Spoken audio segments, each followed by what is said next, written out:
Disneyland এটি পৃথিবীর সুন্দরতম adventure পার্কগুলোর মধ্যে একটি অন্যতম পার্ক। ডিজনিল্যান্ড পার্ক হলো কমপ্লেক্সের আসল থিম পার্ক। 1992 সালে ডিজনিল্যান্ড পার্কে প্রথম খোলা হয়েছিল।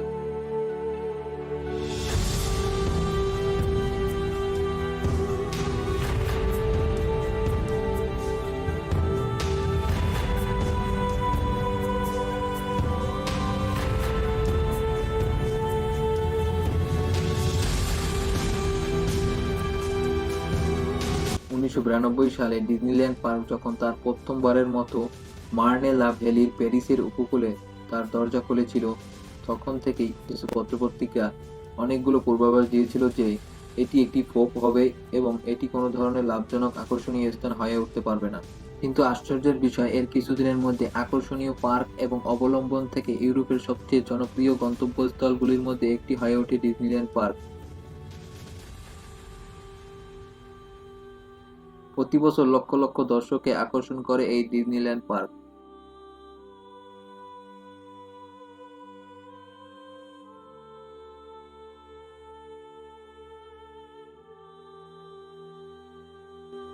ডিজনিল্যান্ড পার্ক প্যারিস থেকে 32 কিলোমিটার পূর্বে ফ্রান্সের চেসিতে একটি বিনোদন রিসোর্ট। এটি দুটি theme park, resort hotel, Disney nature resorts, একটি শপিং মল, ডাইনিং এবং বিনোদন কমপ্লেক্স এবং একটি গল্ফ কোর্স সহ আরও কিছু মূল্যবান জিনিস অন্তর্ভুক্ত রয়েছে।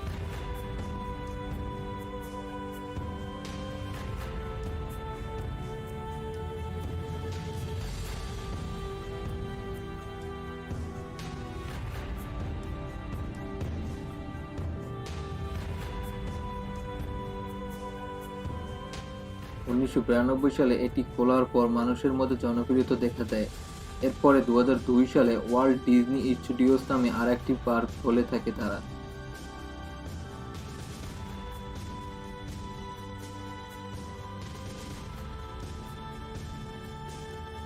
ডিজনিল্যান্ড 2022 সালে তার 30তম বার্ষিকী উদযাপন করেছে।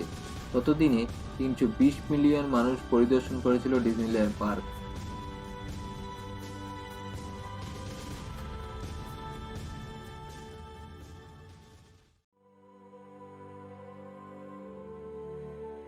এটি ইউরোপের সবচেয়ে বেশি পরিদর্শক করা থিম পার্কগুলোর মধ্যে অন্যতম একটি।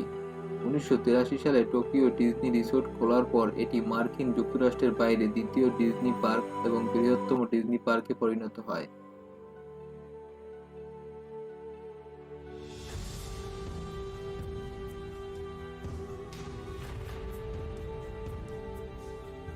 ডিজনিল্যান্ড প্যারিস মার্কিন যুক্তরাষ্ট্রের বাইরে একমাত্র ডিজনি রিসোর্ট যা সম্পূর্ণরূপে ওয়াল্ট ডিজনি কোম্পানির মালিকানাধীন। এতে 60টি হোটেল রয়েছে। সান্তা ফে। ফিনান্সিয়াল টাইমস 6 অক্টোবর 2014 এই রিপোর্টটি প্রকাশ করে। পার্কটি তার ঋণের বোঝায় ভারাক্রান্ত হয়ে পড়ে, যা প্রায় $1.75 বিলিয়ন এবং এর মোট গড় আয়ের প্রায় 15 গুণ গণনা করা হয়।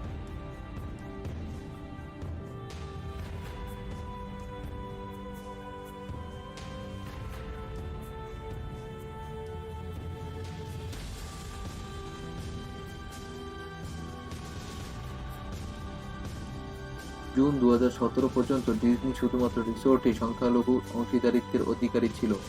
2017 সালে Walt Disney company Euro Disney SCA এর একটি আনুষ্ঠানিক টেকওভার প্রস্তাব করেছিল। কোম্পানি 9% কিংডম হোল্ডিং থেকে কিনেছিল এবং অবশিষ্ট স্টকের জন্য শেয়ার প্রতি 2 ইউরোর একটি খোলা অফার করেছিল। এটি ওয়াল্ট ডিজনি কোম্পানির মোট মালিকানার 85.7%-এ নিয়ে এসেছিল।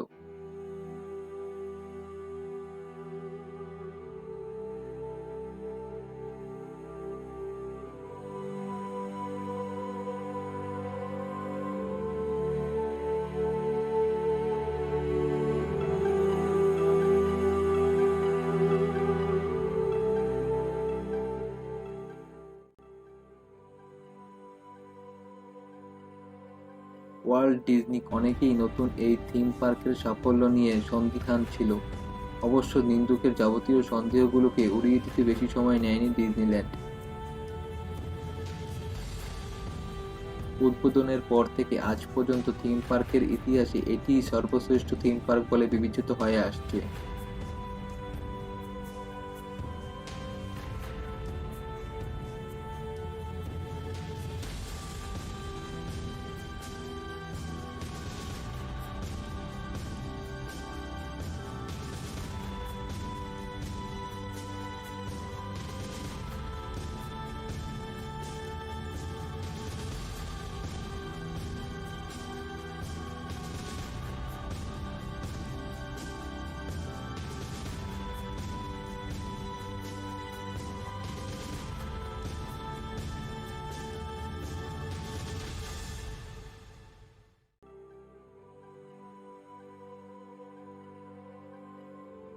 ডিজনিল্যান্ডের